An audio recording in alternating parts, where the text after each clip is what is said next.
За последние 3 года в стране активно ведутся реформы для развития экономики. Наблюдается стабильный рост ВВП в 9%. В прошлом году номинальный объем ВВП составил 1 триллион 523 миллиарда сомов. Это по сравнению с 2020 годом больше в 2,5 раза. Подобные показатели достигаются благодаря внедрению цифровизации в госструктуры, улучшению администрирования, дебюрократизации и борьбе с коррупцией.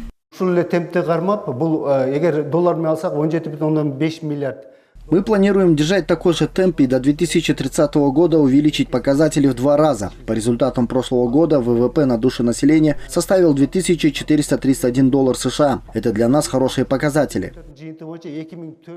Благодаря стабильному росту экономики растут и доходы государственного бюджета. В прошлом году прибыль составила 464,6 миллиарда сомов, а расходная часть – 427 миллиардов сомов. Таким образом, был отмечен профицит в 37 миллиардов сомов. Темп роста доходной части составил 118,5%, а расходная часть 112,5%. Если рассмотреть налоговые и таможенные поступления, то в 2020 году их общая сумма составляла почти 107 миллиардов сомов, а в 2024 году выросла и стала 348 миллиардов 900 миллионов сомов. Из них налоговая служба собрала 225,9 миллиардов, таможенные чуть больше 123 миллиардов сомов.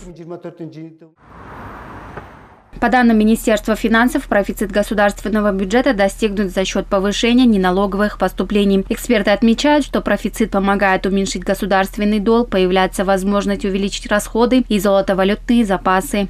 Во-первых, план перевыполнен по доходной части.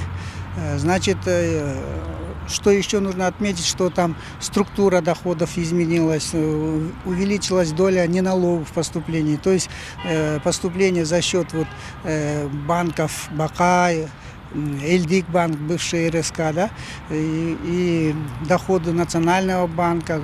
И в том числе еще нужно сказать, что государственные предприятия начали более эффективно работать. То есть это говорит о том, что туда были инвестированы определенные средства, и они более-менее показывают эффективную работу. Это тоже обнадеживает, да, что вот у нас структура, то есть источники доходов расширяются.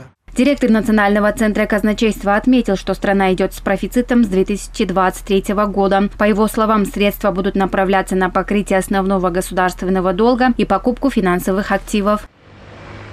Аймерим Назарова, Руслан Бароненко, ЛТР Бишкек.